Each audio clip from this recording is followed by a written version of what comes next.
Mas existem alguns mandamentos que eles não têm uma lógica por detrás, a não ser a relação com Deus. Então, quando eu digo, por exemplo, você não tomarás o nome do Senhor teu Deus em vão. Então, a lógica por trás disso é um relacionamento com Deus. Eu tenho respeito pelo ser divino. Okay? Não fazer imagem de escultura, você descobrir que só existe um Deus. Você não pode adorar outro. É um relacionamento com o divino, não é? Não tomar o nome do Senhor em vão é também um relacionamento com o divino. Você tem respeito para com Deus, não é? Então, estes mandamentos são mandamentos ligados com a relação do ser humano e Deus. E a mesma coisa acontece no sábado. No sábado, a única razão que a Bíblia dá para que um ser humano guarde o sábado é reconhecer duas coisas: que ele é o Criador e que ele é soberano. Por que você guarda o sábado? Você guarda o sábado, a razão bíblica está lá. Porque em 6 dias fez o Senhor os céus, a terra e o mar e tudo neles há. Então, Deus colocou esse mandamento para criar um relacionamento correto entre Criador e criatura. Quando você guarda o sábado, você reconhece que Deus é o Criador e que você é sua criatura. Então, você estabelece esse relacionamento Criador-criatura. Mas por que eu tenho de guardar o sábado? A única razão bíblica é que Deus assim o ordenou. Então, como Deus o ordenou, você também reconhece a soberania dele. Então, quando você guarda o sábado, do 7º dia, você reconhece essas duas coisas. Deus é o Criador e Ele é também o Deus soberano. E aí você se coloca numa posição. Uma vez eu fui convidado a dar uma palestra num contexto não adventista, não é? Amigos e gente fantástica, foi uma experiência muito positiva. Mas eu vi que havia uma senhora que ela se incomodava muito quando foi declarado, o professor aqui é adventista, não é? E eu fui dar classe de hermenêutica bíblica. E eu estava falando sobre os princípios de interpretação bíblica, etc., nesse contexto, que era um seminário evangélico. Eu estava dando essa classe para eles.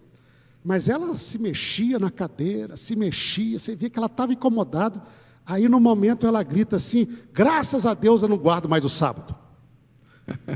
Eu estava falando sobre qualquer outra coisa, eu não estava falando sobre sábado. Eu estava falando sobre delimitação de unidade literária na Bíblia, olhar as palavras da Bíblia, como interpretar a Bíblia. Ela sai com esse grito lá, assim: graças a Deus. Aí eu parei assim, né, e a classe cheia de alunos, nenhum deles adventistas, todo mundo evangélico, não é? E eu falei assim: mas por que você está falando isso? Não, porque eu antes guardava o sábado, eu era adventista, não é? Mas aí eu entendi que Deus quer que eu guarde o meu sábado, o meu 7º dia.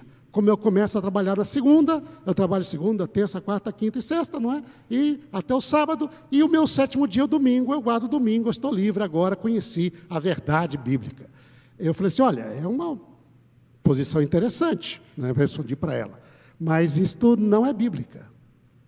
Como não é bíblica? Assim, Deus nunca pediu para você guardar o seu sábado. Deus nunca pediu isso. Deus pediu para eu guardar o sábado dele. É o sábado que ele descansou. Porque, notem, o ser humano, quando foi criado, ele não teve nem a possibilidade de trabalhar um dia. E ele já teve de guardar o sábado.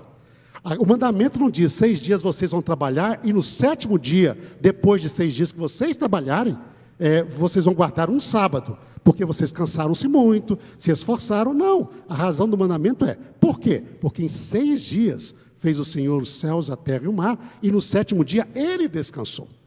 Então, quando nós guardamos o sábado, nós reconhecemos o sábado de Deus.